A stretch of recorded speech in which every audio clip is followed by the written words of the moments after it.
All right. Can you all hear me?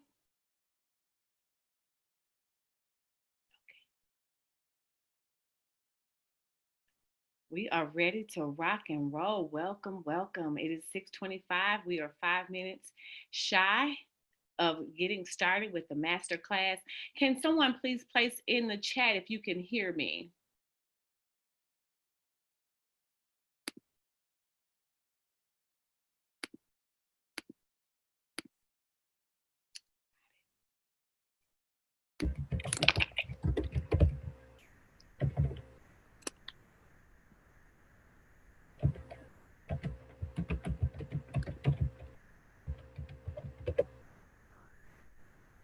All right.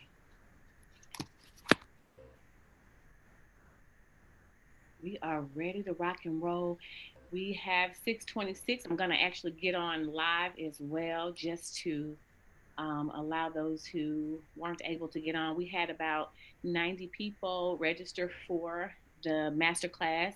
And so hopefully at least some of them will join us this evening.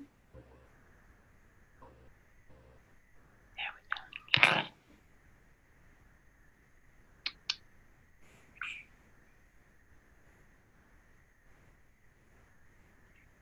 We are 4 minutes shy of 6:30, now 3.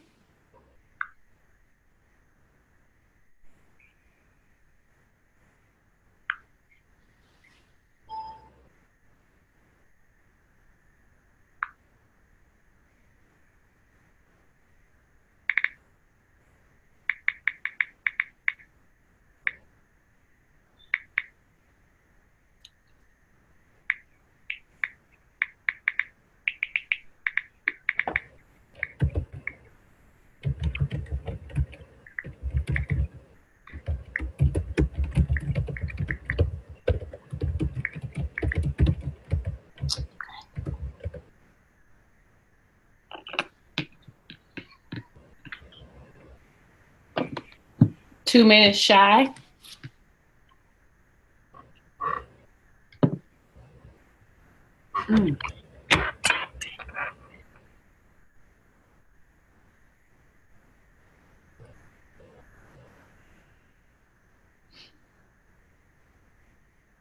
All right, we are right at 1 minute shy of our virtual masterclass for discipline and preparedness.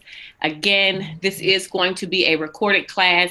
For those of you who would like the replay, you will be able to request the replay. I have our Facebook Live audience here who they will not be able to get the full class. However, I will remain streaming for a little bit so that those who weren't able to sign in, we did have some people who mentioned they were out and they weren't able to get to it, but they did have their phone. They were at the doctor. I mean, people were just really calling us. So we're at the top of the hour. Welcome to the free virtual masterclass with Dr. Kimberly Ellison. I'm excited about discipline to produce results. And if you all know the power that carries in your self-discipline, when I tell you I'm excited about this session, it is going to be amazing. We have a good 1 hour and 15 minutes to rock and roll and to get this particular, when I say content out to you all, it is going to be great. Oftentimes, we will start a plan, we will start a goal, and we begin to start and stop.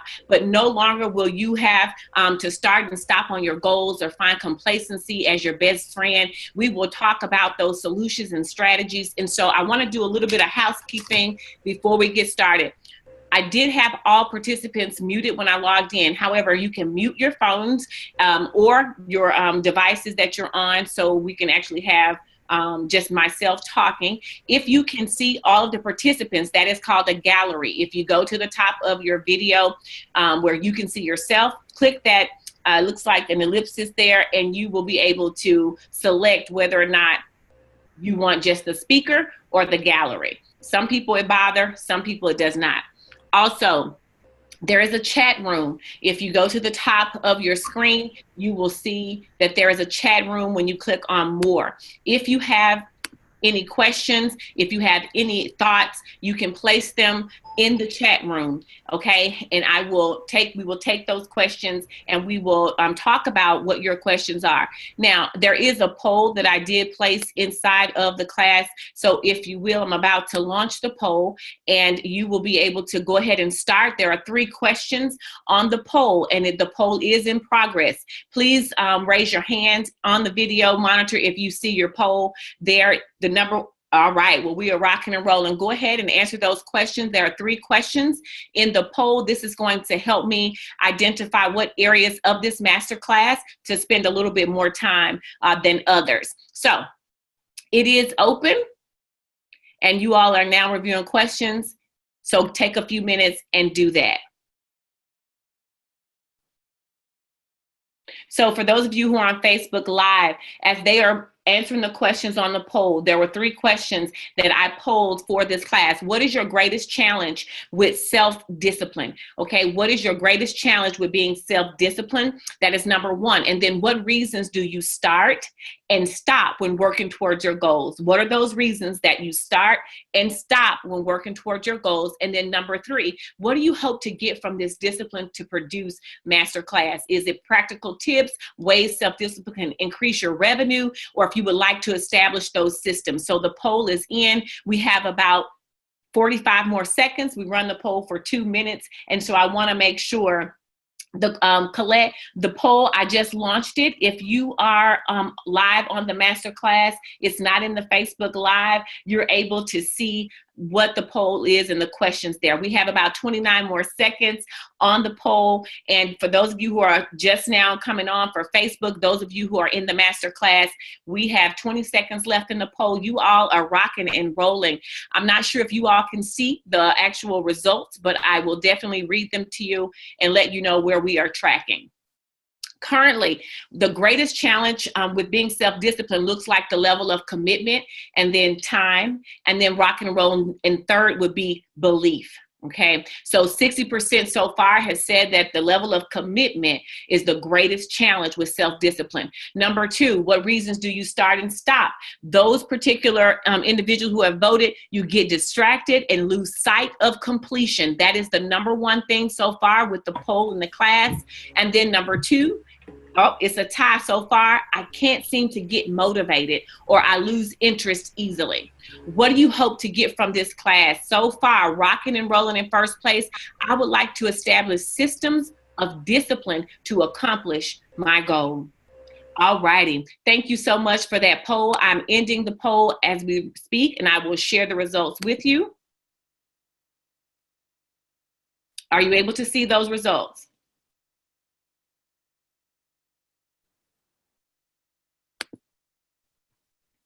Okay. Now, officially, we are into the Discipline to Produce Results Masterclass. Thank you all for joining me. I'm Dr. Kimberly Ellison. This will be a recorded masterclass. You will get the replay. A couple of things I want to go over with you. We will run about 1 hour and 15 minutes. If you have to drop off, that is not a problem. I do see some raised hands. I will stop periodically because this is heavy content.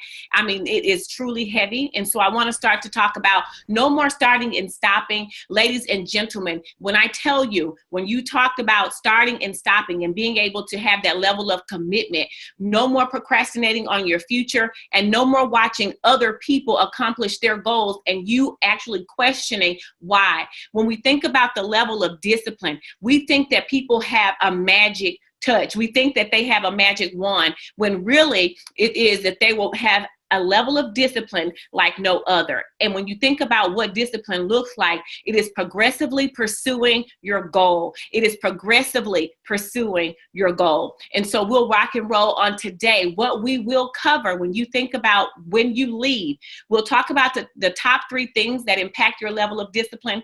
Simple strategies. Oftentimes we will get into a big abyss of how can I accomplish my goals? These are simple, proven strategies that have been put into play over my life, and then also others that I have coached other clients that we put these simple strategies to help improve your discipline and focus.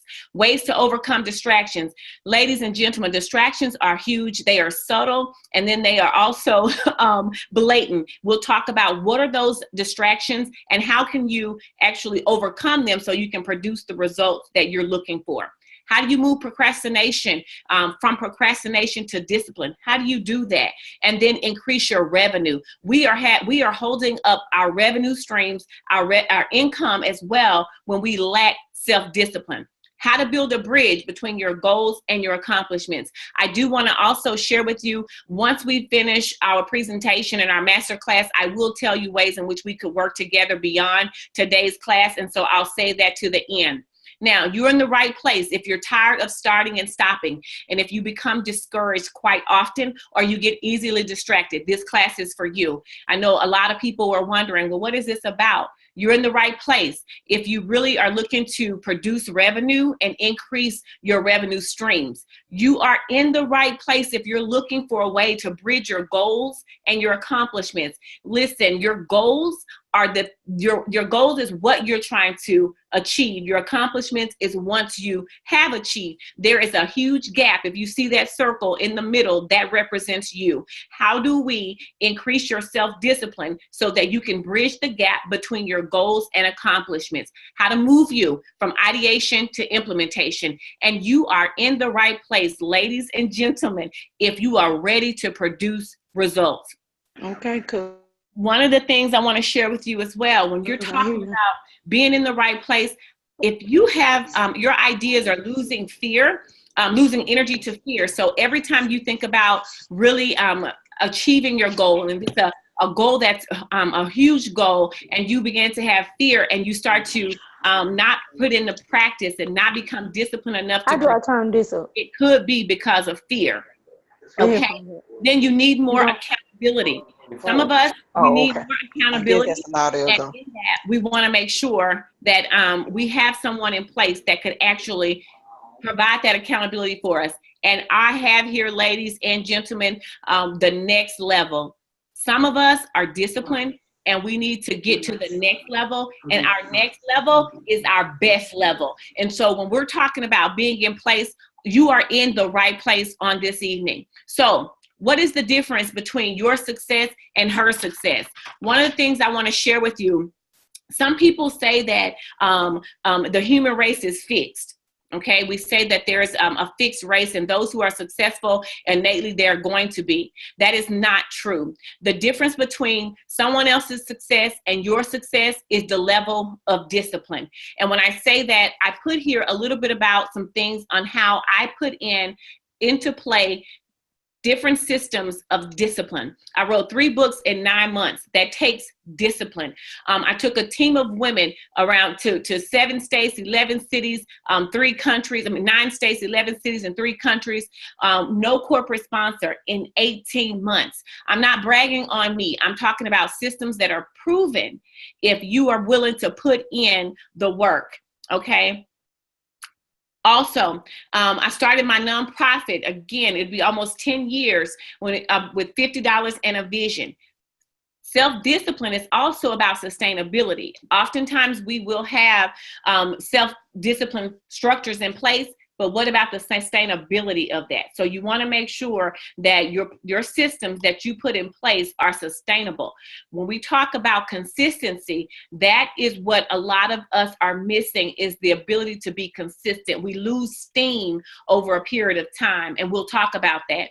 It took 7 years for me to complete my doctoral degree. And I share this, people say, oh my gosh, that's a long time. Well, in that 7 years, I wanted to quit several times. I put strategies in place, strategies of self-discipline. We had 3 children. We buried our first daughter. We built our home. I got married. We moved. Again, I wanted to quit several times. And sometimes when life happens, we'll talk about when life happens and how our vision, our goals, and our dreams suffer because of the things that take place in our life. I created 5 passive revenue streams of income. When I say that, and the more I think about it, it's actually more. So I do consulting, I speak. I also have training and development that I do. I have books that I've written, and then also have products and services that I provide. And I have a publishing company. So I just added the sixth passive revenue stream of income that I have. And when I say that, I'm not bragging on my ability, I'm just sharing with you that when you lack self-discipline, you are putting in place money blocks for yourself. When you lack self-discipline, you are getting in the way of your own success. So the difference between you and the next person is your level of discipline. All right, for those of you who are in the class and you're in the chat, I will check the chat periodically, and I want to see if you have questions. I will be looking. I'm looking here. All right, okay. Okay, so we're going to rock and roll. Think about it. You won't always be motivated. You have to learn to be disciplined. One thing I want to share with you on tonight, whenever we get an idea, we always get excited. So think about how that initial idea that you get, it generates excitement. Got it? So excitement is an emotion. Emotion is evoked when there is a feeling in place. You will not ever be able to accomplish your goals if it is driven by emotion and feeling. You will not always feel like working on your goals. You will not always feel like working on your business. You will not always feel like developing your career, writing your book, writing your blog, whatever your goals are, you will not always have that feeling. And so you will have to learn that it's not always about being motivated. It is about having the discipline to continue and having those structures in place. All righty, ladies, as we rock and roll, I am moving a bit fast because I want you to get what you came here for. And if you have questions as I'm moving along, I want to lay a good foundation for you. So when you think about self-discipline is your ability to systematically and progressively achieve a goal without giving up. This is your superpower. This is your ability to systematically and progressively. So oftentimes we think self-discipline means quick, fast, and in a hurry. Systematically means there is a process in place that you have that works for you, and progress is you're moving diligently, working toward the accomplishment of your goals without giving up. This is your power. This is the difference between the good and the great. This is the difference between the girls and the women and the boys and the men, is your level of self-discipline. When you think about it, people who are self-disciplined, what I'm telling you now is they give themselves the ability to have true joy and experience life. I say that because when you have a sense of accomplishment, you feel that you are experiencing true joy because you've identified goals and accomplishments that you would like to achieve, and you put those structures in place. So with that, they create opportunities for themselves to be successful. Create opportunities. They do not look into opposition. They look for the opportunity and they create those. These are people who are highly accomplished with the systems of self-discipline. They have a true sense of purpose. All right, we'll talk about purpose as we move forward. And then they see excuses as obstacles. Think about that for a second. Let that digest in your system. They see excuses as obstacles.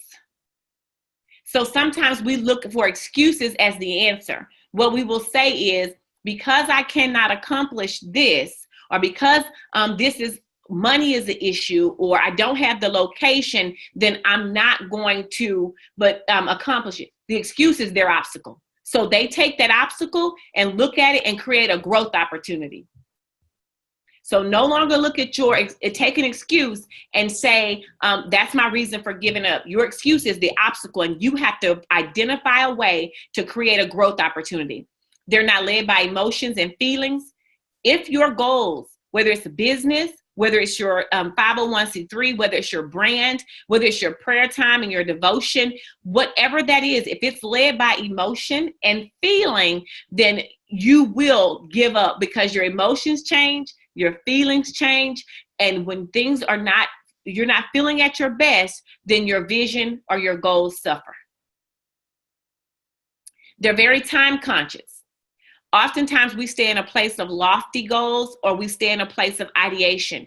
I've met a lot of people who are aspiring authors. I met a lot of people who are, I want a 501c3. I've met a lot of people who, again, have a lot of goals, but they're not time conscious. So self-disciplined people are highly time conscious. They see success as a priority, not an option. Hear me clearly. Your success and your results are not an option. When we see your success as a priority, that is when you put those self-disciplined systems in place. When you see your success as a priority. All right. So those are some things in which we can look at self-discipline. The greatest cause of failure is self-discipline. This is the number one. It's not money, the lack of, it is the lack of self-discipline. This is proven. The greatest cause of failure is the lack of self-discipline. So now we're getting into, when I talked about the top 3 things that you're going to walk away with, my biggest concern is that when you get on this masterclass, that you walk away with strategies and solutions that you can incorporate today. So the top 3 things, when I polled you, is thinking about those things that impact your discipline are your belief, time, and your commitment. So the top 3 things are your belief, time, and commitment. When you think about your level of self-discipline, it's going to fall in one of these 3 buckets. Your ability to increase your self-discipline, or those of you who are already at a level of high functioning in your areas of self-discipline, is the manner of your belief, time, and commitment. So let's take a look and a deeper dive into these 3 buckets. So when you think about your belief, it drives everything that you do. Every place in which we put out to be successful, whether it's in business, career, whatever it is for us, it begins with our belief. And what you believe is what will return to you. And so when you think about the power of your belief, you want to think about your mind. I was listening to an audio and really thinking about the power of belief. And one of the things that Earl Nightingale proposed was your mind is like, think of it as a garden. So your mind is like a field, right? A garden. So whatever you plant, if you plant something poison or negative, it's going to grow. It's going to reap that negative response. But if you plant positivity, you plant self-discipline, it's going to grow and harvest and reap self-discipline.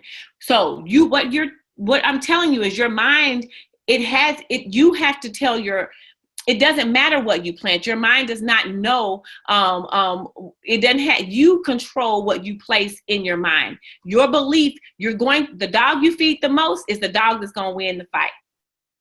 So what you actually believe is going to manifest. All right. So when you think about that, your belief impacts your level of self-discipline. And how does it do that? Your purpose. Your purpose is your why.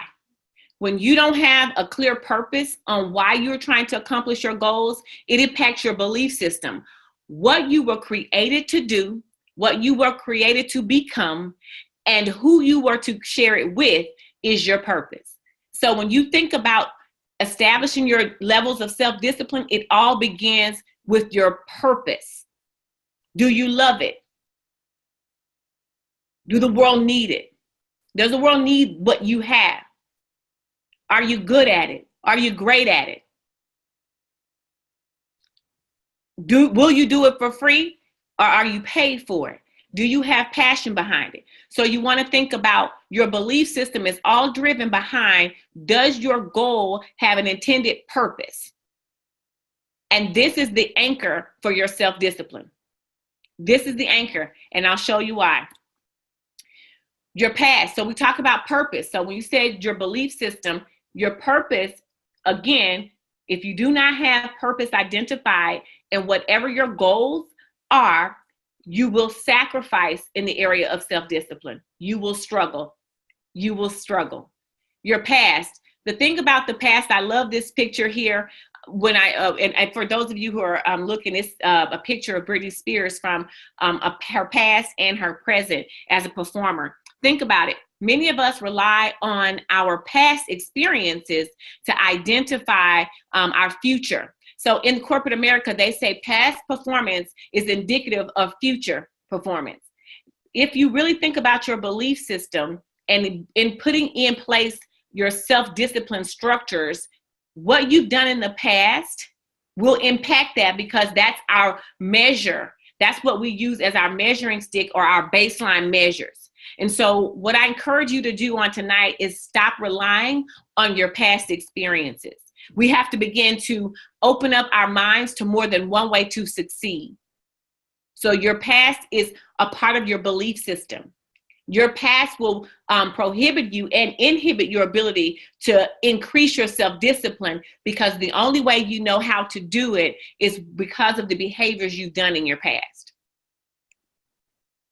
I'm going to check to see in the chat if you have questions. I will check.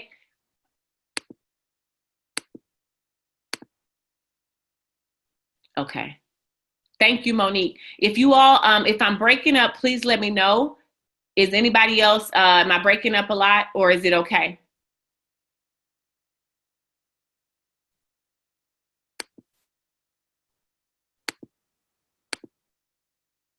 Okay.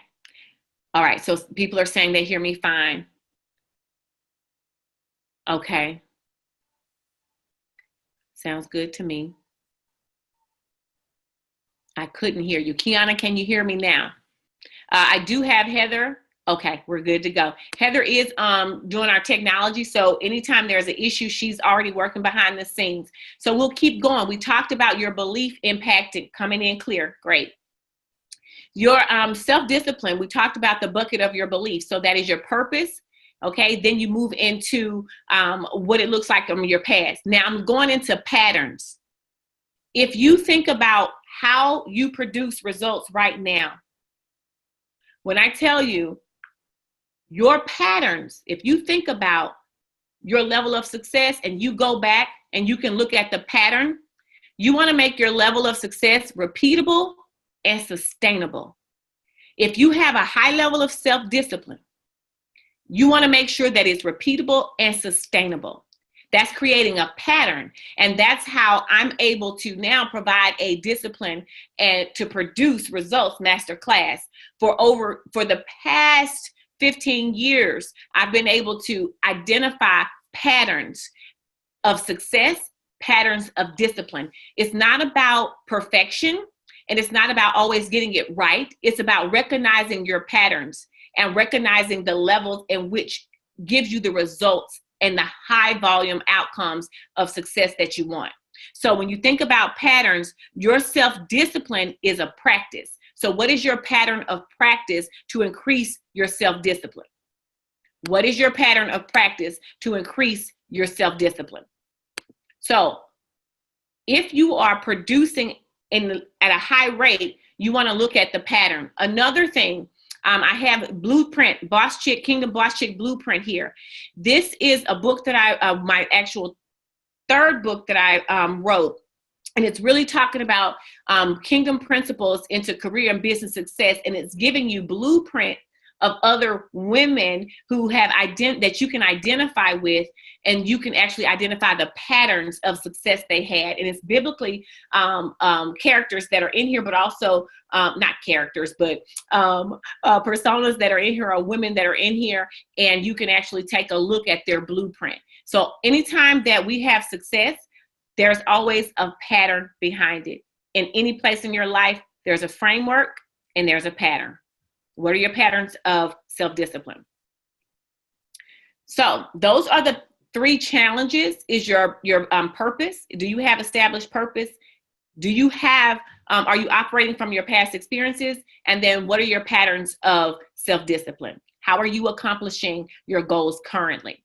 Here are the strategies. I told you, one thing I believe in is practical things to help you move. I cannot get on a master class and not give you things to mobilize your actual development. So here, the strategy when you talk about belief and purpose, define your purpose for every goal that you have.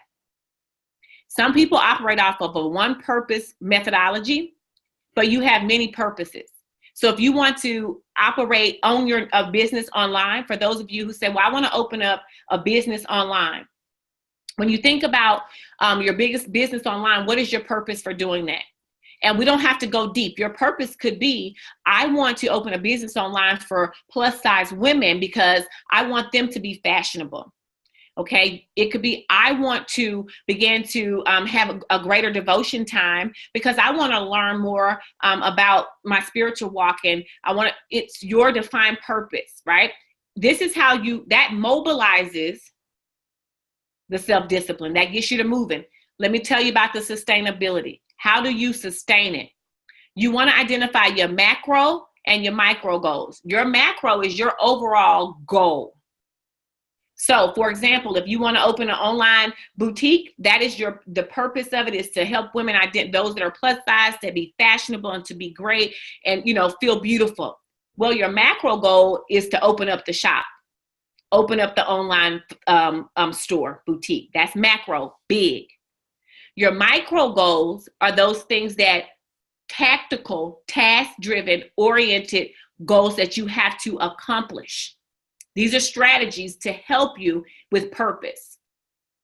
These are strategies to help you with purpose. Let me know in the chat and also on Facebook Live if this is the first time we're getting into strategy. So if these are helping you at all. Now, when we think about our past, in order for transformation to happen, you have to see your past as a set of circumstances. It's just a set of circumstances that happen. It does not determine if you are going to be able to produce at a higher level in any other capacity in your life. What we tend to do is stay at our set of circumstances. And so when you do that, you want to make sure that we're looking at our past as something that happened, but it does not always say this is not that. Whenever I am moving into a new path or a new goal and it looks similar, I always say this is not that. That happened, but that does not determine the outcome for this new venture or this new goal. So I want you to understand that transformation must happen. Thank you. Thank you so much. Transformation must happen. And that starts in the power of your belief and letting you know that your past are circumstances. They are not your intended purpose. That is why I had the strategy first on how to identify purpose. Visualization. Y'all, this is so good to me. When you think about getting past the belief systems to establish self-discipline, images of achievement. How many of you, when you have a goal that you begin to see yourself, I deal with aspiring authors. When my clients come in, I have them go look at books, go see what size books they like. I said, go to the bookstore. This is images of achievement. Then I have them visualize themselves actually holding their book, sitting at their table, signing books, sharing it with their family. Because when you are visualizing this, when you are looking at it, yes, one of my clients, she's on now, she said, yes, me. I have them to go and look at these images because it creates the imagery of achievement. It lets you know that you can accomplish that. Operate from the deja vu principle. Now, the deja vu principle is a term that I actually adopted when you think about self-discipline. It was talking about neurological concepts. The deja vu principles. How many of you have ever said, or in your life, you've been somewhere and you say, wow, I've been here before? Anybody, you can hit that, show your hand. Yes, you say, I've been here before. This happened to me. What I'm telling you is the deja vu principle is seeing yourself in that moment before it happens. I remember having, you can call it a vision, you can call it dreaming, daydream, but I remember seeing myself speaking in front of thousands of women when I was about, I'm going to say, maybe 18, 19 years old. All right. Didn't know it then, but as I grew into purpose and established these goals and then put self-discipline measures in place, I started to see myself do that more frequently. And I would stand I'm telling you, in conferences, and I would say, I've been here before. I want you to start seeing yourself there before it happens. I want you to start seeing your business before it happens. This helps you overcome that starting and stopping because of your past experiences. So, deja vu principle, seeing it before it happens. And you can also, when you think from a spiritual connotation, it's about faith. Faith is believing, and believing it before it happens, acting like it's so before it is so. And so I want you to understand that visualization of your achievement is a strategy that you can put in place to overcome those things of your past that's keeping you from being self-disciplined. And then under the umbrella of belief, we talked about the patterns of success. I want you to think about a new subdivision for a house. When you think about a new subdivision for a house, I'll tell you this, they will have about 3 or 4 homes, right, that you can choose from. 3 or 4. And these are all, they call them, I forget, you can go in the house and you can see, and you can only choose from those 3 homes. Okay. When you look at those homes, you go into that house and they all are built the same. The only difference, the only difference in that model home, thank you. Oh, I love y'all. Everybody's like model. Yes. Faith extenders. Yes, Yolanda. Model homes. Yes. So when you go into those model homes, it's the same framework. It's the same rooms. If it's a 5-bedroom, everything looks the same.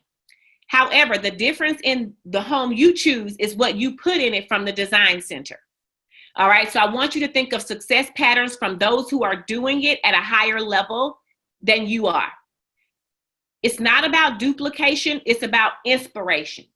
So I want you to think of the framework of a home. If you see someone who is operating at a high volume of self-discipline and accomplishment, and they're producing in an area that looks similar to you, you want to adopt their success pattern. I did not say you want to adopt their whole, their concept, their vision, their mission, because then you're not being authentic to your purpose. Okay. And then you're going to be impacted because it's not your purpose. So you don't have anything. Remember, I said sustainability of your self-discipline comes from macro goals, micro goals, and also mobilization of your goals would be your purpose. So if you are adopting someone else's overall pattern, it's not your purpose. This is a strategy that you put in place to help you identify patterns of success. Think about it. How we learn to talk when we're children. I'm telling you, I read a lot of literature. They talk about how as humans, we cognitively just learn from watching patterns. Have you ever wondered, how do children learn how to walk? How do children learn how to talk and they've never taken a class? Have you ever thought about how children who speak, parents, they may have a Spanish speaking parent in the home and the parent is bilingual? Well, the child has never taken a class, but they know both languages. Those are success patterns. We learn from habit. We learn from framework, everything we do. So this is about the belief and how do you identify patterns that will help you be more deliberate in being self-disciplined. Any questions before we move on to the next number 2, which is time? Okay. Thank you, Felicia. I'm excited about this too. All right. So we talked about the top 3 ways. The number 1 way was belief. So I've given you some of the things that impact our belief, and I've given you some strategies to overcome. I'm very practical. I want you not to just know the issue, but how do you overcome that? Time. When you think about time, this is our greatest asset, commodity. We can't get it back. You can't get time back. And everything is competing for our time. And most often, when we're trying to accomplish our goals and produce in the areas that we have identified as growth areas, we think about competing priorities. If you look here, this looks like my life. And I'm sure it looks like many of you and your lives. You're trying to balance everything. You have work, you have kids, you have finances, you work trying to work out, you have health, you got, if you all see this competing priorities, those of you who are on Facebook, you can't see it. However, those of you who are in the course here, competing priorities, everybody's fighting for your time. Everything is driven by time. So you have difficulty being self-disciplined because you're saying yes to everything that comes your way. And you're having a difficult time trying to divide what's important and what's urgent. Everything is urgent. You have to learn to identify what is important. Everything is urgent. Your kids' soccer game is urgent. Cooking food is urgent. Your working out is urgent. The project deadlines are urgent. What's important? What's the most important thing? Weapons of mass distractions. When you think about your time, I have a picture here for those of you who are on Facebook Live. The weapons of mass distraction. I have Amazon. See, people don't think you can just scroll through Amazon and just shop. You can look up all kinds of things. Then they have Amazon Prime. You got YouTube. You have Facebook. All of these weapons of mass distractions. This is social media. Here is what I'm trying to tell you. This is under time. So when you spend too much time in any one thing, it distracts you from accomplishing your goal. You have to be more self-disciplined around your time. So keep in mind these weapons of mass distractions. All right, Melissa. Melissa has a question. Hold that for me. Heather, will you capture her question on Facebook Live so we can answer that at the end as well? Thank you so much, Melissa. The next thing from time is our relationships. This is a big deal. Some of us already know these things, but I'm giving you those distractors from our time perspective. Relationships are a big thing. And I'm not talking about opposite sex or marital, or I'm talking about every relationship, business relationships, familiar relationships. I'm talking about every relationship will impact your time.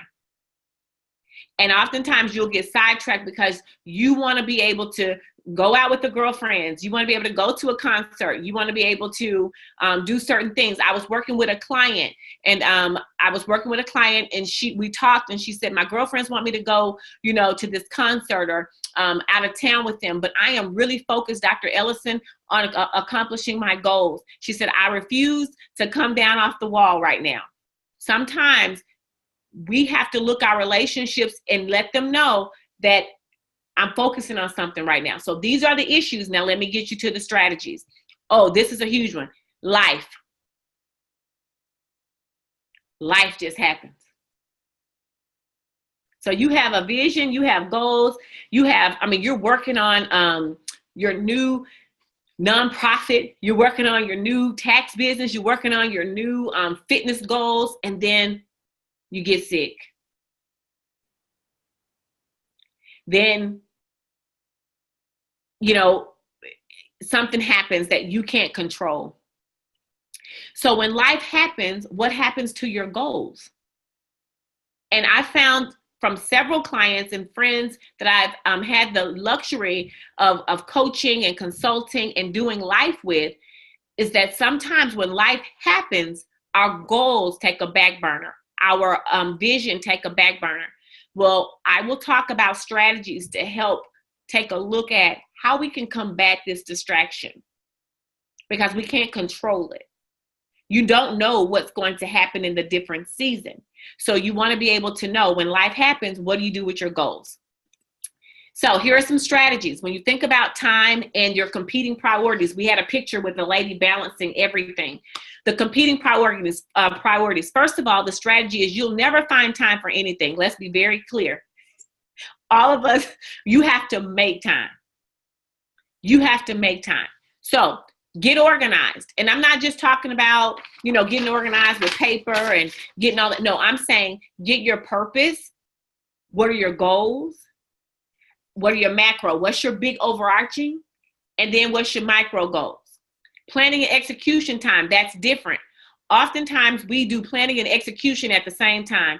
You cannot effectively be self-disciplined and produce when you're planning and executing at the same time. Carve out time where you plan to accomplish your micro goals, and then when you execute. There is a difference. Executing is doing.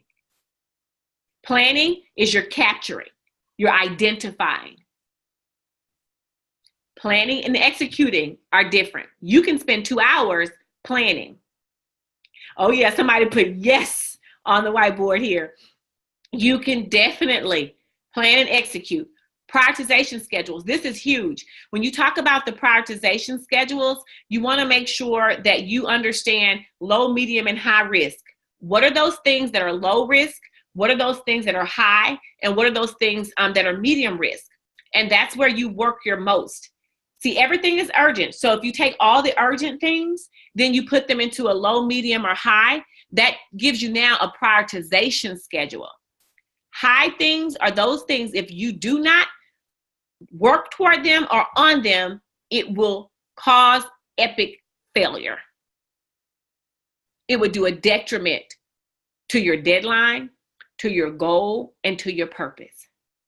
Medium risk are those things that I would like to do it right now, but I could do it a little later or tomorrow.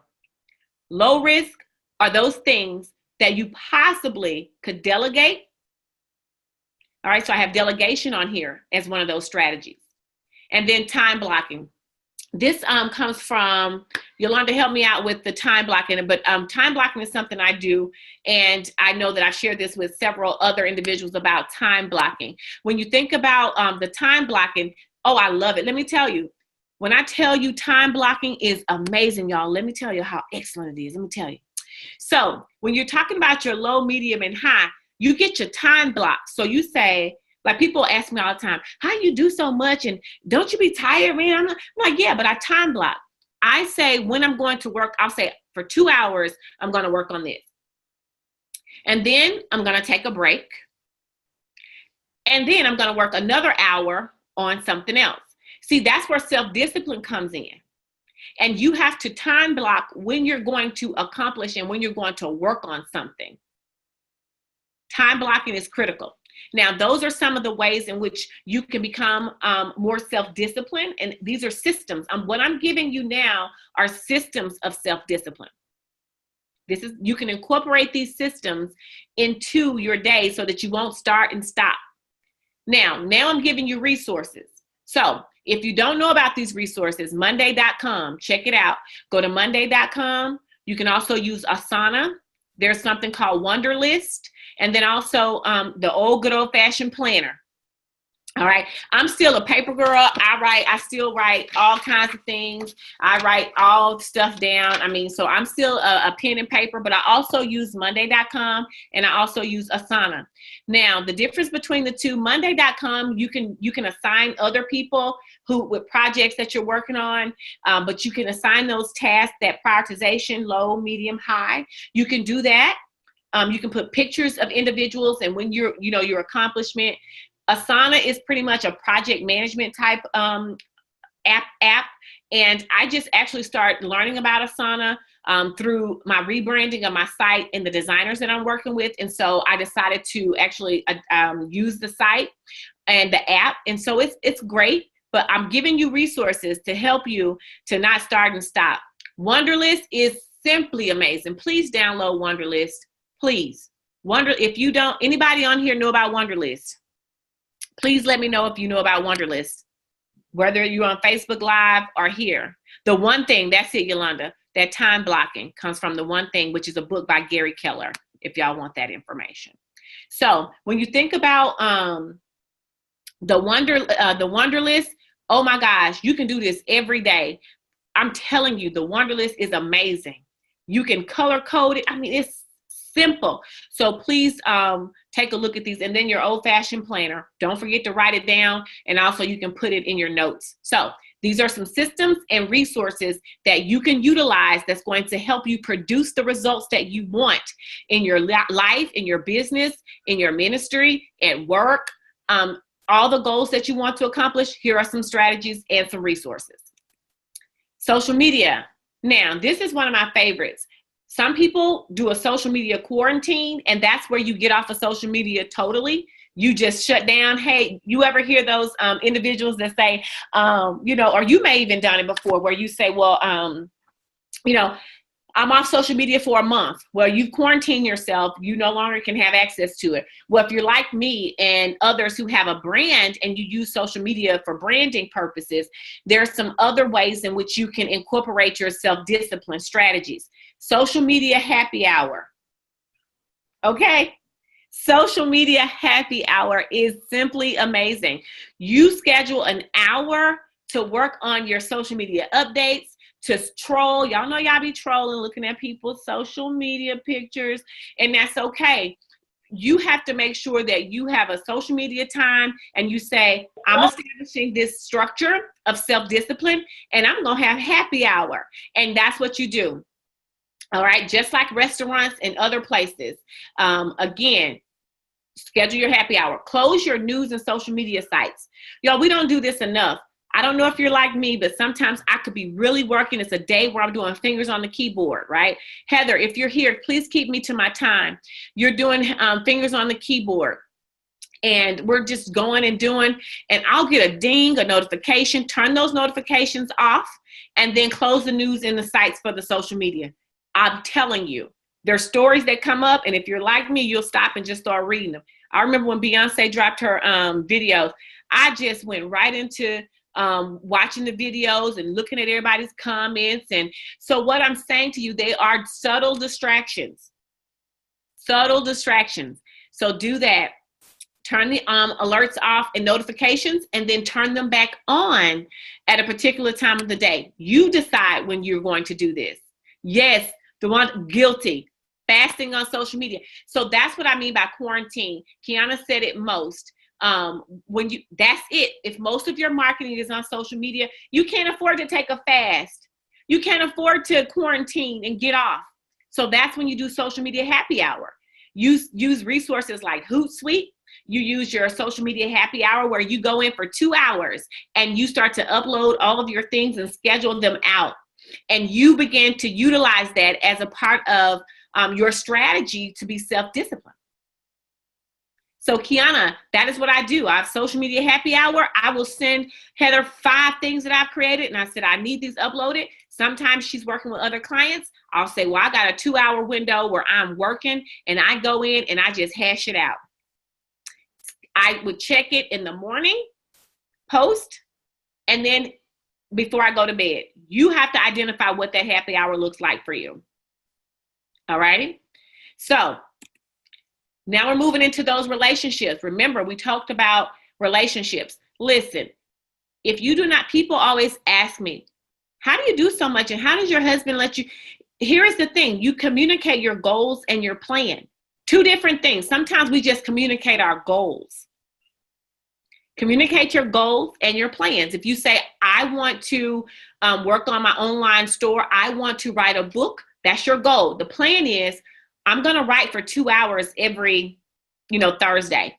If you want to, again, if you're starting getting advanced education or working on your credentialing, whatever your purpose or goal statement is, if you're talking about, I want a deeper prayer life and a devotion time, that's your goal. And what is your plan? I'm going to study from 6 to 7. Establish that system and be consistent. Here is the deal. We teach people how to treat us, and we all know that. When we are inconsistent, it affects and impacts our ability to be self-disciplined. So these are some systems and strategies that you put in place. Establish healthy boundaries. Oftentimes we'll say, well, I'm no longer dealing with this set of people because they're not, progressive, or their mindset is not. It's not that you have to stop dealing with them. It's that you have to stop, you have to give boundaries, and you have to stop spending all of your time in that space with them. You identify the boundary. I remember having a friend, and I would say, and she's still my friend, I love her, but I can only give her like an hour. I can't give, because she won't stop talking, and I have things I have to do, and her level of discipline is not my level of discipline. I'm not better. I'm not worse. I'm just different. I will tell any friend, hey, I take a break at noon. I'll call you. Any one of them will tell you. I have discipline practices in place. It's not about, being better. It's about putting those discipline systems and structures in place so you can produce at a greater level. That is it. I'm telling you, when you start to see accomplishment, I promise you, you will put your strategies in place. Schedule your extracurricular. I know a lot of people are not as rigid and they don't have schedule your extracurriculars. I choose when I'm going to go to the movies. I choose when I'm going to do nothing. I have a no thinking day where I am not thinking today. I'm not talking to clients today. I am going to sit and I'm going to eat gummy bears today. I'm not on Weight Watchers. I'm not on anybody's calorie counting. I choose my extracurricular time. And you'd have to choose it too. Those are your boundaries. Those are your structures that you're putting in place. Kiana says she spends at least 6 hours talking with customers a day. That's the type of business that she's in. You have to either delegate, or you need to be able to identify, okay? Identify when you're going to talk to those customers. That's it. You have to identify that and cut it off and be consistent. The power of no is huge. Oftentimes we struggle with no because we think that people are going to think we're mean or we're insensitive. There's a way to say no in which it would, again, if you have communicated your goals and plans and you're consistent, your no will not be as harmful. The no is threatening when you're inconsistent. When you are inconsistent and what you say and what you do don't equal, that's when people say, now your no is offensive because you did it last week. And so some of us start over. You ever have a friend that start over on their goals every week? I'm going to start Monday. I'm going to start Monday. I'm going to start Monday. I'm going to start on Monday. I'm going to start on Monday.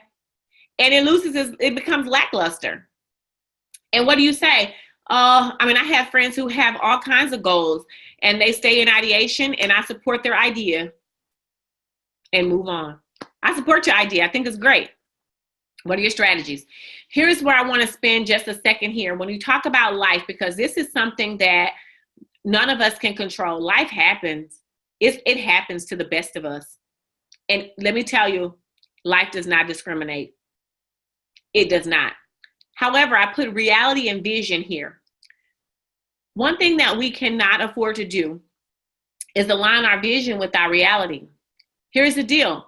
Your reality may be things have changed and you cannot spend as much time working on your goal. But that doesn't mean your vision changed. You adjust the plan to your now situation. What we do often is we just stop. You adjust the plan to your now situation. I want to share a story with you really quickly. And as I was going through my deck, I knew that it was content heavy, so I couldn't spend time off so much, just telling different stories. But I want to share this one with you about life. When I say adjust the plan to your now situation, I talked about my PhD taking 7 years. I remember in 2010, I had gotten through my PhD. I had gotten through defense, where you actually present the proposal and it has to get approved. Well, at that time, I was also pregnant and we lost our daughter, McCarlin. And in that, I wanted to quit. I wanted to give up. And at this point, I was in such a dark place. I didn't care about a PhD. I didn't care about nothing, all the work I'd done. And I'm not sure if you ever been in that dark place. I didn't care. It was like my vision no longer mattered because the reality of my life, nobody understood where I was. I couldn't even think, let alone read something and try to put some words on a paper. Like, are you kidding me? It just became so small in comparison to my life. So our goals will become minor when life has a big situation comes up. So what I did with the help of a mentor, I called to quit. I'm telling you, I called to quit. And this mentor said to me, matter of fact, I back up, it wasn't a mentor. She was an academic counselor. First encounter with her. She says, I don't know you, but I want to share something with you. I don't know your situation. I don't know how you feel. She said, but what if you write 2 sentences every day. She said, and maybe that'll help get your mind focused on something different just for that time. And I said, I'll try it. What I'm sharing with you all is reality happens. Don't give up on your vision. Don't give up on your goals. You adjust the plan to your now situation. Go back to your macro, because that's your purpose, your macro goals, and then to your micro purpose, those task things. I love this. Ready, set, reset. As I was putting this presentation together, when we talk about life, we're always ready, set, go. Ready, set, go. Sometimes we have to be ready, set. Life happens, we reset. Reset. Your micro goals, you may be visiting a loved one in the hospital. You can't work out because you have demands at work and you're spending hours there. Projects are coming up. You don't give up on your workout goals. You just change it to your now situation. Now you may have to download an app and do something for 5 minutes a day versus an hour cardio. See, we throw out the whole vision because life happens. All right. The final thing I want to tell you as a strategy is extend yourself some grace. I have to practice this one over and over and over again. For those of us who are very hard on ourselves, extend yourself some grace. Forgive yourself, and then go back to ready, set, reset. These are some strategies to help you overcome those time, and the time includes those competing priorities, okay, relationships, and then life. All right, our third and final area here is commitment. I talked about at the beginning, there were 3 areas in which they keep us from being self-disciplined, and that was belief, and then we moved into time and commitment. So now we're moving up on commitment. Commitment, when I talk about anything that you are committed to, when you think about commitment, whatever you are committed to, your actions will follow. Whatever you are committed to, your actions will follow. So if you are starting and stopping, you need to check to see if you truly committed to the purpose of the goal you're trying to accomplish. I have a 7 to 10 minute radio segment on KHDN 970 every Wednesday. I show up every Wednesday. And I've had people say, you need a longer segment, or why, that's all they give you. It is a privilege and an honor to get 7 to 10 minutes. And I show up every Wednesday.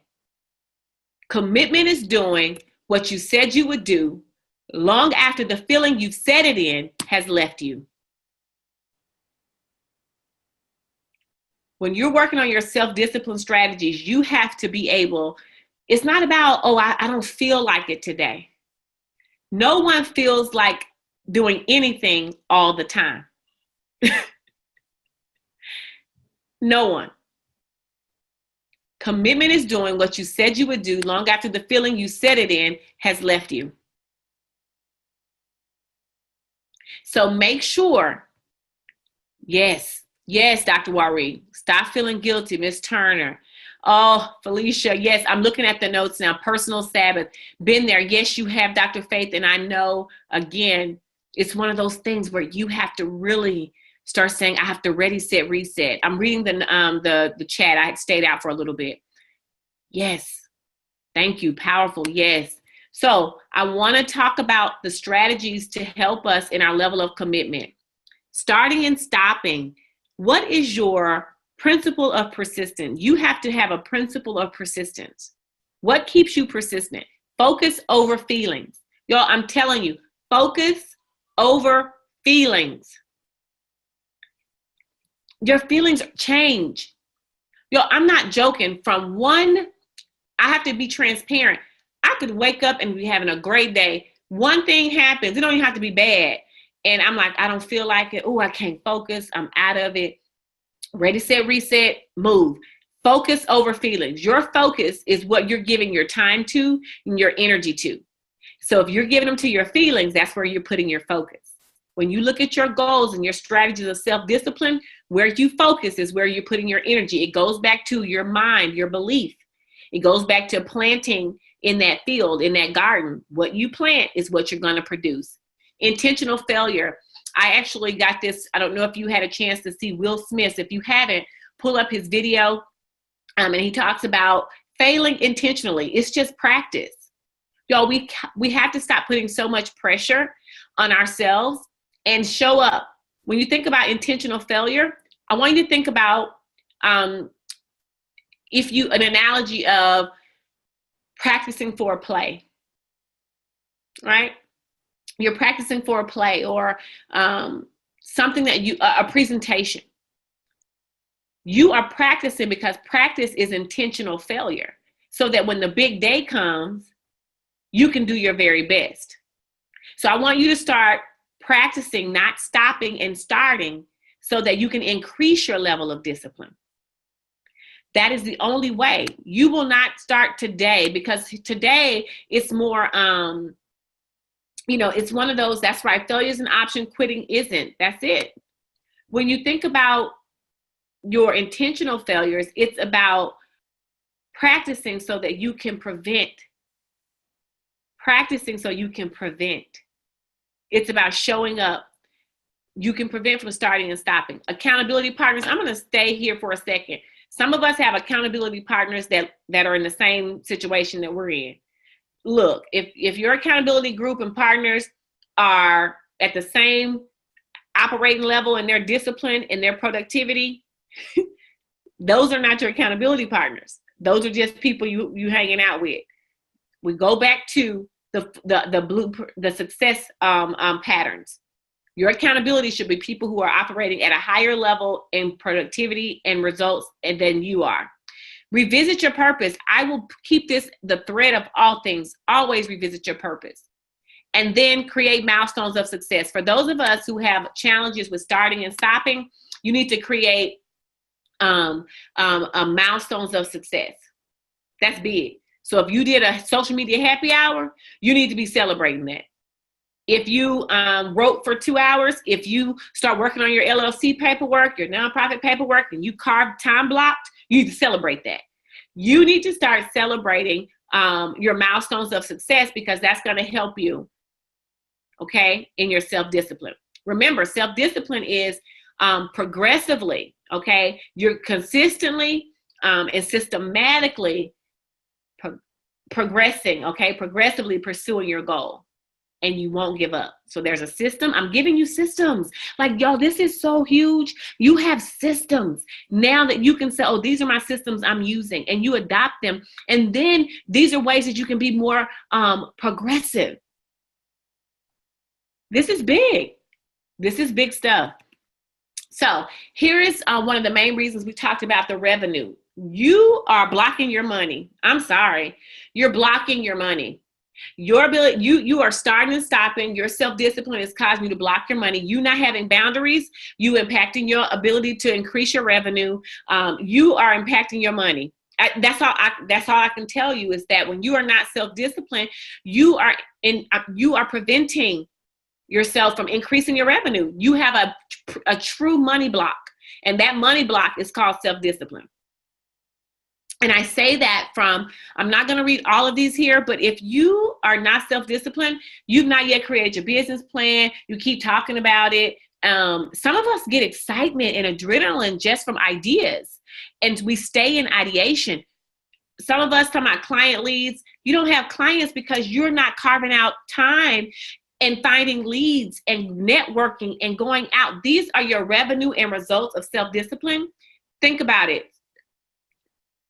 How many of you said, I'm going to write a blog? You ain't started your blog. You want a nonprofit. You want to call everyone and get a mentor. Everybody want a mentor because they want to know how you started, and they want to know how, it's called self-discipline and putting systems and structures in place to be sustainable and repeatable.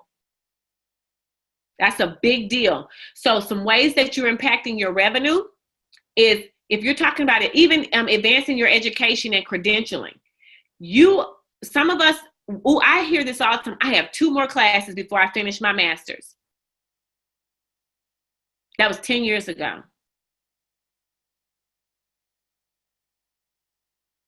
This is the rough part. And the reason why I say that is because we leave money on the table. I left money on the table for years. I left money on the table for years. And I say that because when you're talking about not being disciplined, you have all this knowledge and you just, you're not using it. When you get disciplined, you'll put the structures in place to automate your systems and increase your productivity. When you leave today, you should be working on a system. One of my mentors, Erica Johnson, has a Sunday Money Day. And I've adopted this. Remember, Blueprints for Success. Sunday Money Day. You sit down on Sunday and you look at what you've done in the level of your discipline and productivity in your products and your service, and what revenue have you brought in. And if it's in a deficit or a negative, or you didn't meet your goal, establishing your weekly success goals as it relates to your revenue. Some of us have clients, and we've been having one client and that's it. And we say, I can't get nobody. What structures in place? Have you time blocked so that you can get leads? Have you made that a priority? So what I'm saying is, we have money that's sitting there waiting on you to be self-disciplined. Last week, no joke, I think I shared this on the Pins to Profit Masterclass that we did a few weeks ago. And I shared with the ladies that we talk about making money while we sleep, but that's a true analogy. Like, that's a true thing. Literally, people will buy staycation and they will buy Kingdom Boss Chick. I have no clue. You'll just get a money ding, ding. 3 books sold. Tiffany's on here. She bought 3 of my books, one whop. What I'm telling you, you're stopping your revenue because you're self-disciplined. You're not self-disciplined enough to produce in the area. Develop your craft. I meet several people, men and women. I don't know what my purpose is. I don't know, because you're looking for one purpose.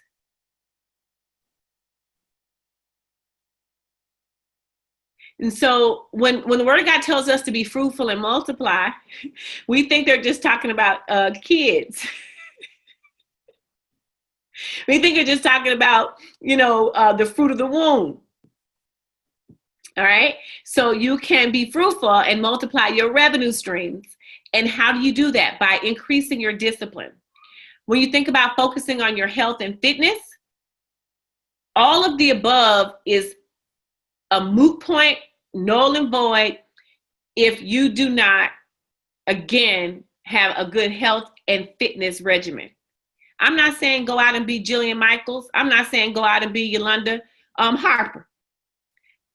She's going to get me. What I'm saying is, if you're not walking, some people have where they have the little counter, the Fitbits.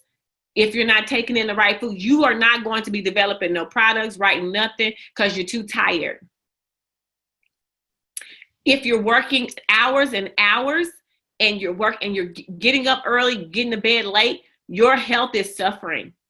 You are not going to be productive. I'm telling you, I learned the hard way. And the hard way I learned is by going to the hospital because I was threatening a heart attack. And I was 35 at the time.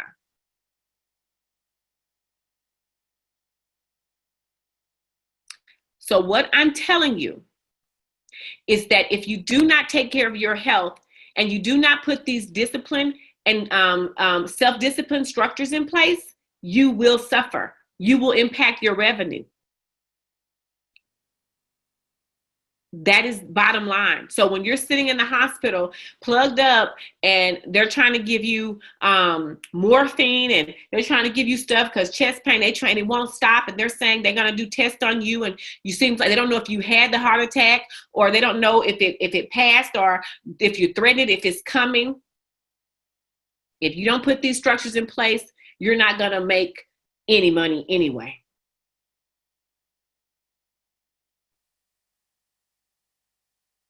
So these are some of those things that you can do that's going to increase your revenue. This is how you're blocking your money. How many of you, whether you're on Facebook Live or if you are in the course, in the classroom, I want you to check ways in which you have blocked your money because you're not self-disciplined. What are some ways? Just put, you block your money all day, every day. I'm telling you.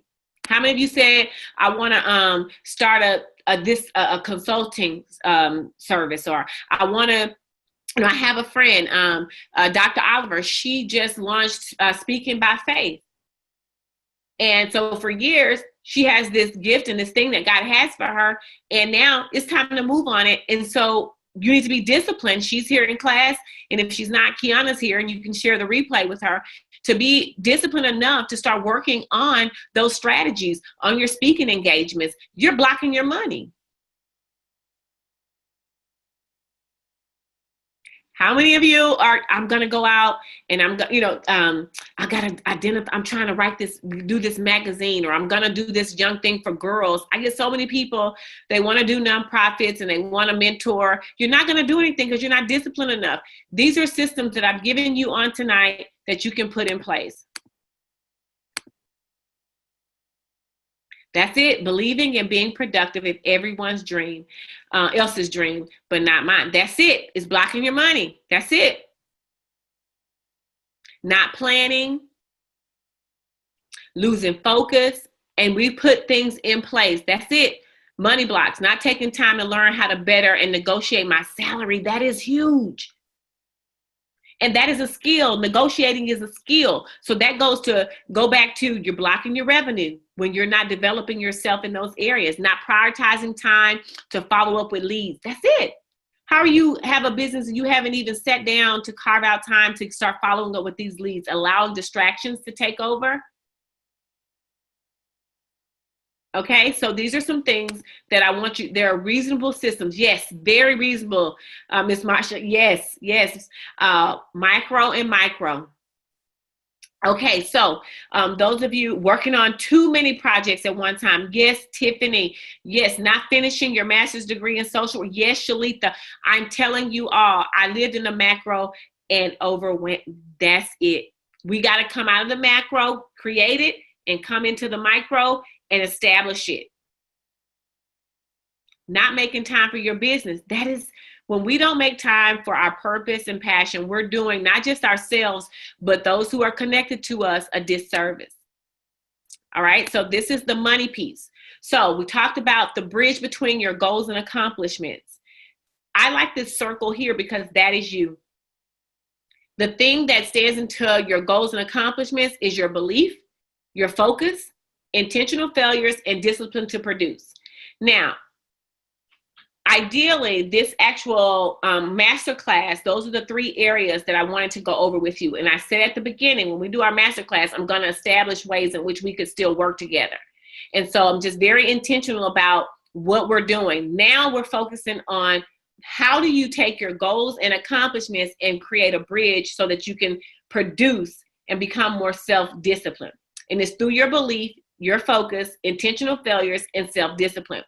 And so those are the 4 areas that you can actually be the bridge that cause those 2, again, where destiny meets opportunity is there. All right. That's a good one. Not maintaining your savings account with this. That's it. That's a big deal. Putting those structures in place. So here's the bridge. Now, what I want to tell you is that if you had any questions, that's great. I want to keep moving for the sake of time because this is where we can work together even more. And so what I'm launching, and I did this last year, is a discipline and preparedness 30-day intensive.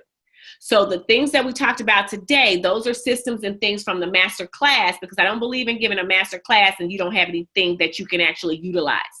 So some of the ladies that are on here now took this last year. I did a pilot. It was called the Discipline and Preparedness 30-day intensive. It will start next Sunday at 6:30. It is virtual. We have women on this class from the UK, from London. They're up, and I forgot to say thank you, Carol. Thank you, DeMonica, for staying up as well in regards to it's like midnight or so over there. And is this Carol? Yes. Oh, Kiana says I'm in. And so this is a 30-day intensive. It's next Sunday. What I'm telling you is at 6:30. And what does that look like? It's called the DMPI program. What is it? Who can join? Why join? How does it work? This is not a get rich quick scheme. This is to help you produce at a greater level. So I'm going to go over what it is rather quickly. It's a time focused fast. So it is designed to help you feed your time and starve your distractions. What you're going to do is you're going to fast, okay, from your distractions. You're going to feed your time and starve your distractions by utilizing some of the systems we talked about today. And then also we take it a little further. You're in a group, you are in a cohort, and we talk about you're going to work in, when I say profitable, tangible outcomes in your life, your career, your business, your brand, your body, and your spiritual life. Who can join you? Listen, we took over 50 women last year, 50, and about 26 completed this program, and they helped them to produce and discipline. I mean, if you want to build your website, you want to start your business, focus on your client strategies, increase your devotion. We had women who wanted to get closer to God in prayer, and they took these 30 days to do it. We had women who, and I mean, again, this is open to men now. We did a pilot with the women, but they wanted to spend more time. Men, if you want to spend more time with your spouse, if you want to be more intentional, you want to make sure that you again begin to join this group so that you can do that. Why join? So you can overcome that hump. And those New Year resolutions is February. I'm not sure how many of you are still working on them, but the most important thing is to change your habits and also accountability, and then start dreaming again. I want you to start dreaming again and believe in more about what's in you than what's distracting you. We believe more in our distractions. We believe more in what's keeping us from our goals than our goals. Okay? And then why join? I just said that part. So how does this work? It's a 30-day program. And so for 30 days, we're going to work on changing your belief, enhancing your focus, having intentional failures, and then gaining the discipline to produce at a desired level. It starts Sunday, 6:30. Okay, virtual in a setting just like this. It's a 30-day curriculum. I have a curriculum where every week you get inspirational videos, articles, discussion. You have disciplined homework, meaning you work in the area that you want to become more disciplined in. You choose it. Okay, we give you 4 pillars, and we talk about strategy development and practice. So who's leading it? I am, this Chief Kingdom Boss chick, really? Every Sunday we'll be live, and I'll be providing you those strategies of discipline to help you produce. One of my main goals is to help you do it at a higher level and to increase your discipline and receive a return on your sweat equity. Okay, it's not about just being stressful, but I want you to increase your profit. I'm going to teach you how to increase your revenue. Again, these ladies, I'll tell you, build your business, lose weight, increase your prayer life, Bible study, devotion, or if you simply just need to reset your life and get clarity, this is 30 days for you to feed your time and starve your distractions. What's the cost? It ain't no hidden fees or no hidden charges. And so the program is relative. It says, why is the program so cheap? I'll tell you the price here. It's not cheap. I made it affordable. The reason why I made it affordable is so you can produce. Because if we have people who practice starting and stopping, here's the deal. I know my value. And I know the value of discipline. So I ain't got to do no sales pitch. What I'm telling you, once you start incorporating these discipline and focus strategies from this program into your daily life, you'll know the value of the time you waste. That's what you'll know, the value of the time you waste. So what are the 4 areas you can work in producing your product? And that could be anything. That could be your anything. It could be books, it could be blogs, it could be your purpose. It could be whatever it is. You can work on that. Area 2, build your business and your brand and your career. Okay, develop your career plans. Somebody talked about saving money. Somebody talked about not being able to negotiate. I mean, you work on these strategies. Then deepening your devotion. You're going to deepen your devotion time. That could be prayer, Bible study, developing a relationship with God, being more centered and focused and purpose-driven, being deliberate and intentional. And then area 4, fitness and family. This is huge. You want to be intentional about your fitness goals and then also about your family. All right. Feed your time and starve your distractions. So those are the 4 areas. I want to share with you some of the ladies who joined our program last year. This is Marissa. And again, Marissa knew her purpose when she came on. She loves what she does. Her purpose and passion is helping those who are underserved and youth in different areas. She's truly passionate about the work that she does. However, she wanted to regain focus and redefine what that looks like and establish healthy boundaries so she could have a good balance between work and her life, you know, and all that good stuff. So again, that was her testimonial to us and just really freeing her purpose. Okay. Remember I said ready, set, reset. Sometimes we have to reset. And so this was her place where she began to just to deepen her devotion. She's a believer. I mean, again, it's just deepening that prayer life, overcoming those layers and pulling back and taking 30 days to put yourself in that incubator.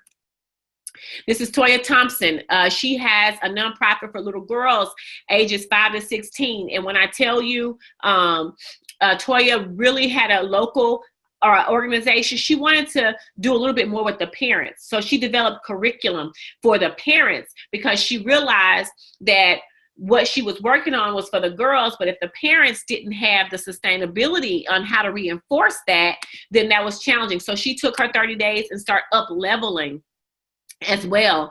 And so again, oh, thank you, Heaven. She said, I attended the pilot last year and those 30 days were amazing. I tell you this, it's great. So I wanted to share you about Toya Thompson's story. Dr. Marcia Thetford, last year, Dr. Marcia is the CEO or founder of Glam Squad. And she's also run several different companies with, you know, the Tees That Bling, she and her husband.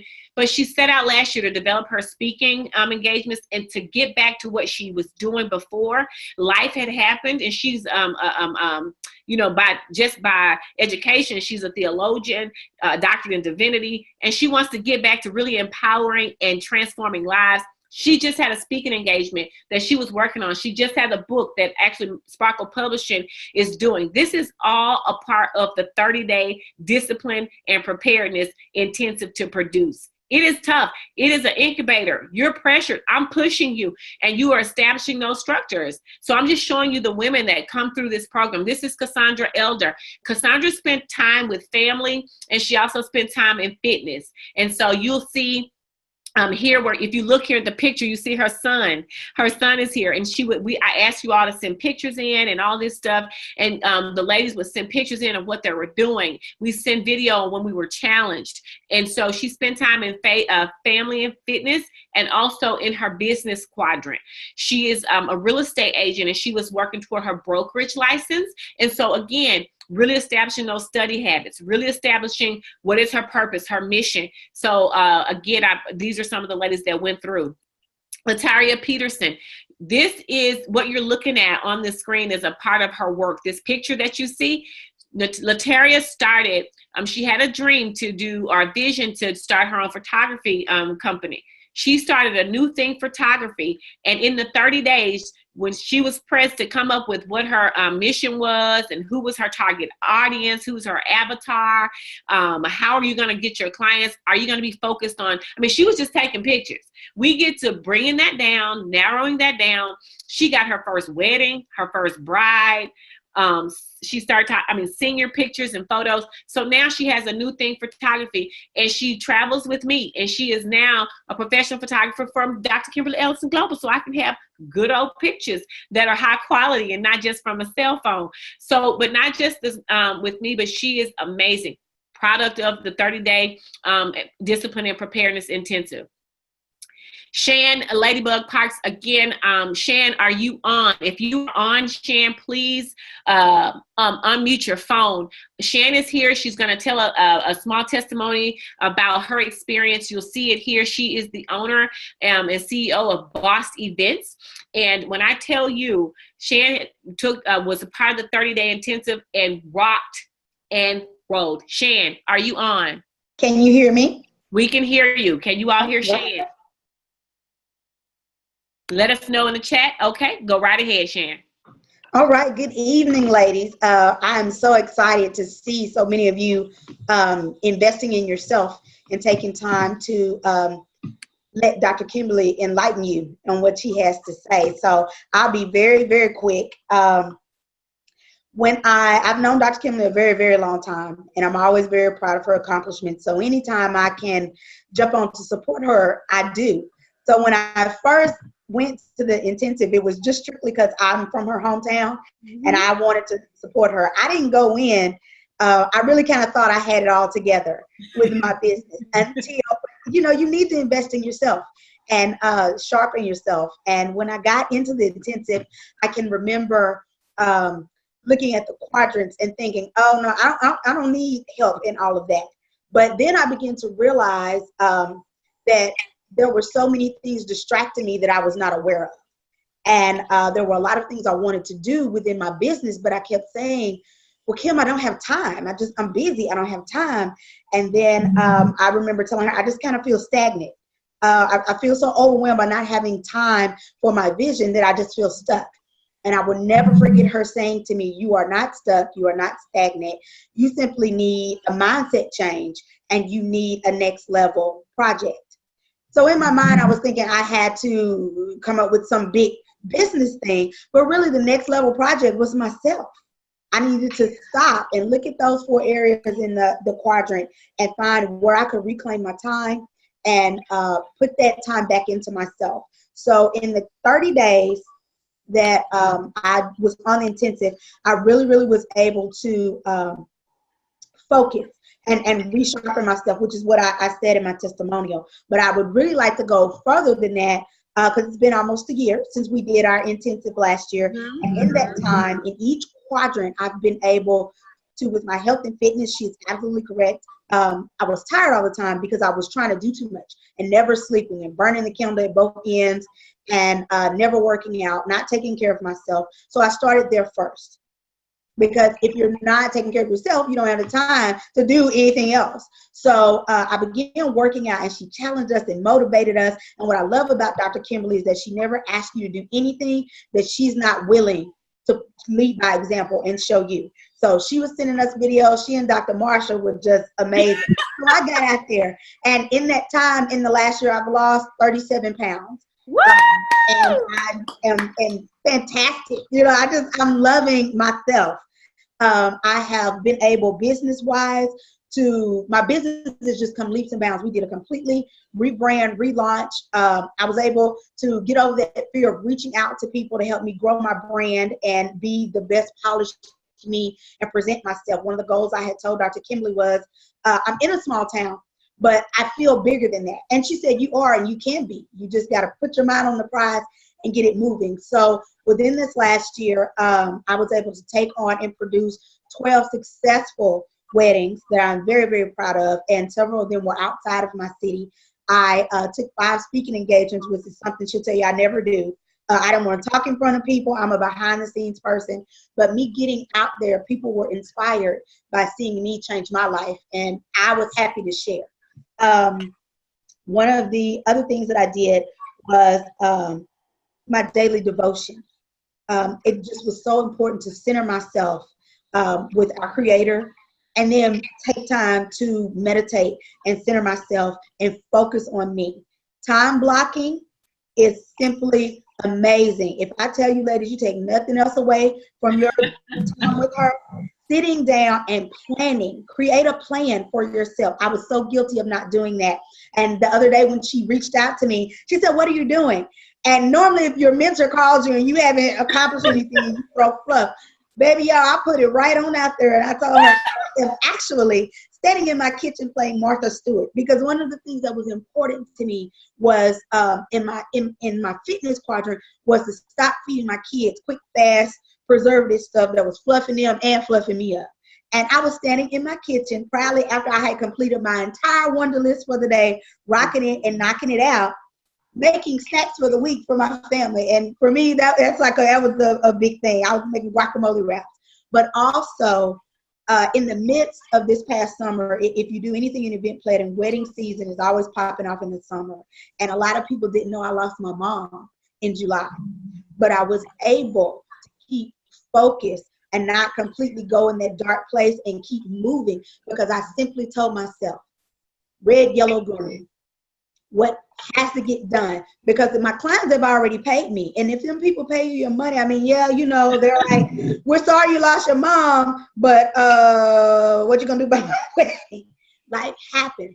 And I was able to prioritize 1 to 2 hours a day to get with my clients, get what I needed, get with my team. I created a team. I didn't even have a team when I first started, but I was able to pray, meditate, focus, get my list done, delegate with my team what I needed. And then if I needed to roll up, y'all, and ball up and cry, then I could do that. And I could take time for me and work on my healing and keep working on me. So I just encourage you. I didn't even mean to be that long. I just get excited.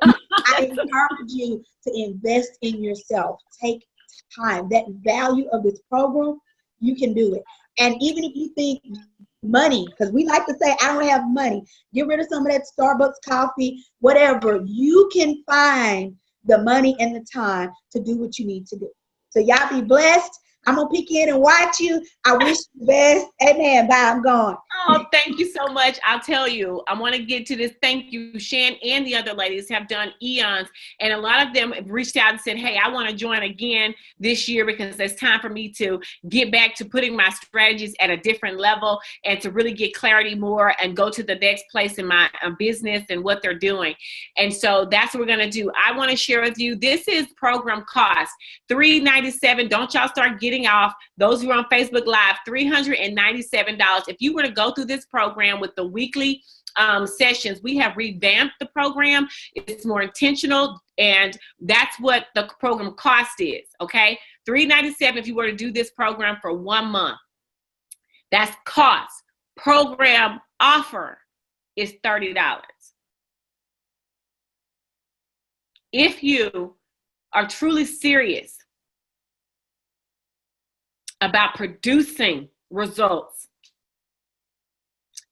the next 30 days, $1 per day. $1 per day. $30. Affordable. I know my value. I know what I bring to the table. So this is not a program of value. It's volume of getting as many people, men and women, to produce. Yes, honey. She said, wait, what? Yes. Wow. I understand. I even had women that I was sharing that was like, that's too low. This is what I received in my spirit, 30 days for $30. And that is what I'm sticking with. I know I could change it. I know it's worth a lot more. But when I say, Dr. Face, I can pay now. Wait, sign me up.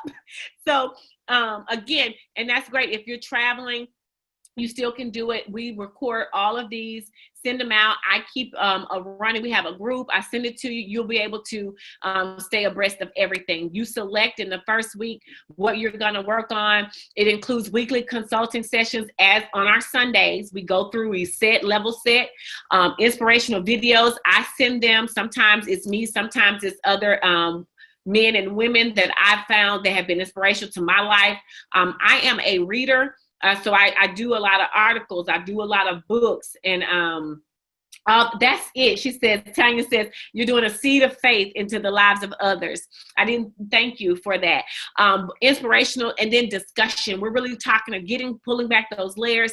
Your discipline homework. You're going to be the person who has to, again, remain disciplined and focused. And your strategy development. You're developing these strategies, and then practice. This is the whole person, okay? And so that's what this program includes. Here are the weekly sessions. And the last session, when we go past the 30 days, it goes on a Monday at 6:30 a.m. This is when we seal it. We go over everything, and this is a prayer call at 6:30 in the morning on a Monday, and we go into a full praise mode. And we began to just really thank God for allowing us to establish those systems and to really give us what we need for purpose and practicing these things. And what does that look like when we want to give up? 50 women started, but only about 20, 23, 24 actually completed it. It was a free program. Wasn't $30, wasn't $3, it was free. Okay. So the fast action registration, if you all know about fast action, typically people say if you act today, it's going to cost you 30, but if you don't get it by in 3 days, it's going to cost you, 300. The fast action registration is $30, period. This program is $30. The fast action is coming against your belief, your time, and your commitment. These are the 3 things. And so you can actually go and register now. The site is up and running. corporatejewelpwc.com/DPI 30 for 30. I hope to see you in the course room. I hope that you are prepared to produce. Know that you will do a lot of work.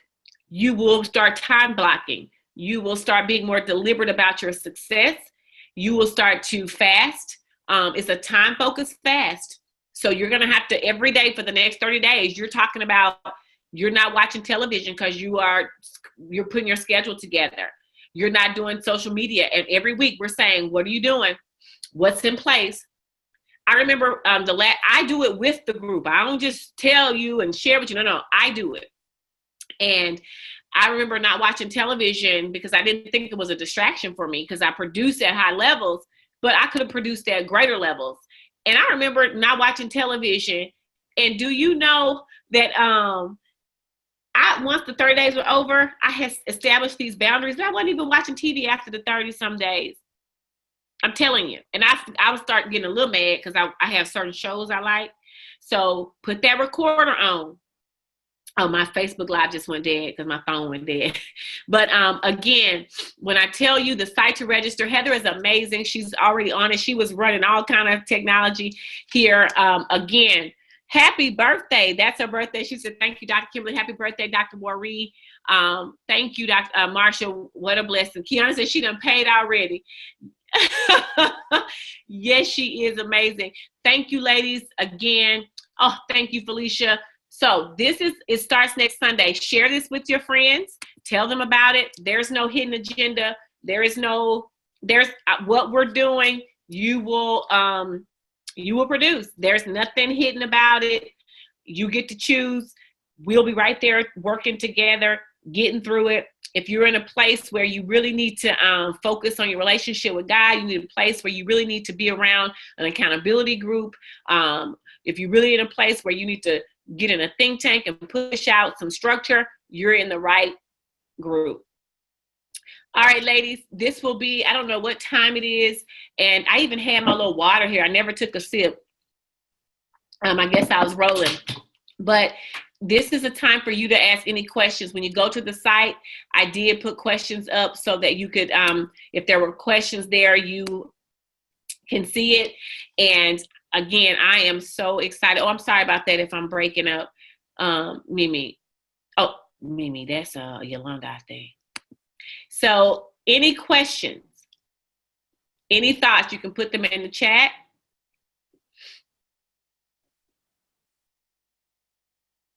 All right, ladies. Y'all good to go? Can somebody come off mute? I would love for you all, everybody can come off mute. This is Yolanda. Can you hear me? Yes. Hey, this is Mimi. Can you hear me? Oh, yes. I mean, Good job. Great job. Great information. This is Dwaylanda. Can you hear me? Yes. Thank you, ladies. Give me some feedback if you were able to use the strategies. We'll start with Yolanda. If you think that these are some things that will be in place for producing. Yes, you talked about so many awesome things that are so impactful and thought-provoking. One thing that I'm going to implement definitely is the social media happy hour. Like you said, we have a brand. I have a workshop that I'm promoting, so I kind of need to be on to some degree, but I don't need to be on like I am. So I'm going to pull back from that and be more productive because there's plenty of things that I need to be producing and not trolling. You guys hear me? Yes. Thank you so much. Kiana, we can't hear you. You're very low. Turn it up. Can you hear me? Kiana? No, we can't hear you. Okay, can you hear me now? Yes. Okay, I see where my microphone is. This is my laptop. Okay. I'm on social media a lot, but I promise you guys, I work on social media. Okay. To try to commit to half. This week I'm gonna see how long I'm really on. And then I'm gonna try to commit to half and work my way down. Oh, it's starting back up. Okay. Okay, so I don't know. I would say 24 hours. I told you 2, 3 o'clock in the morning I'll be on answering customer questions. And I have 4 social media sites that are 100% active. So I'm always on. So I really need to put some structure on that. Oh yeah. So we'll talk about structure, putting some barriers in place, and also healthy. Like there has to be a cutoff time. You're teaching your customers that they can get to you at any time. And that's not respectful to your business or your family.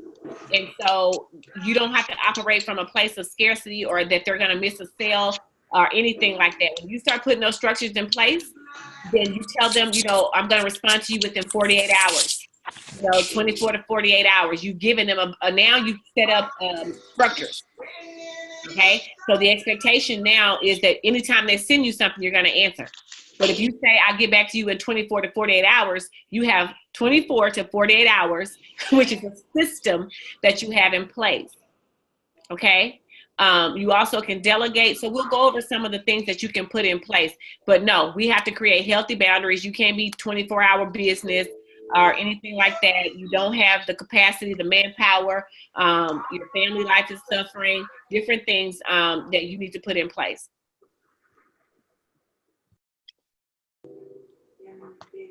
That's right. She got her planner. Yes. Mimi. Hey, Hey. How did the course work for you? I like it. I'm really gonna start with the time blocking. Okay. Yeah, I like that. That's my whole thing. I need to sit down and figure out a time in a day. Okay. That's good. Good Yeah, stuff. yeah. So that's what I'm gonna start working on tomorrow. Yes. Yes. Thank you. And I know you was saying everybody say they gonna start on Monday, but no, that's for real. Okay. She gonna start on Monday. Yes. Okay, good. Thanks for sharing. Thanks for coming on. Yes, it's Wanda on as well. I'm saying her name all wrong. No, I know her. Mm-hmm. Can you hear me? Yes, we can hear you. Okay. I agree with Mimi. Actually, the time blocking has been major for me and something that I need to do. And so just making sure that I'm dedicating my time. When you were talking about taking 7 years to finish your doctorate, I'm in year 5 right now. And I'm like, I need to get it done. That's the bottom line. And that's a big part of where I need to dedicate my time in research and writing. So I've already been given the debit card to pay for the 30 for 30, and I am doing that right now. Yes. And I am determined to make this happen. This has been so wonderful for me tonight. Yes. Thank you. Thank you. Thank you so much. Miss Marsha, you want to share? You're on mute still. Can you unmute? Yeah, I really like this because I get so stuck in the in the macro, that everything just seems so big. And I mentioned to you when I saw you that last year was just a really a trippy year for me, especially health wise. And now that I'm coming back, that I want to come back running. But my mind is like, it's going in so many directions at the point. I have 2 books that are in some level of completion. I have a program that is some level of completion, and I'm still in that macro. But if I take it off, like how do you eat an elephant? Well, it's one bite at a time. I can't swallow the whole thing. So, that was just incredible. It was like, how, like they did on Batman, they do that kapow and all that other stuff.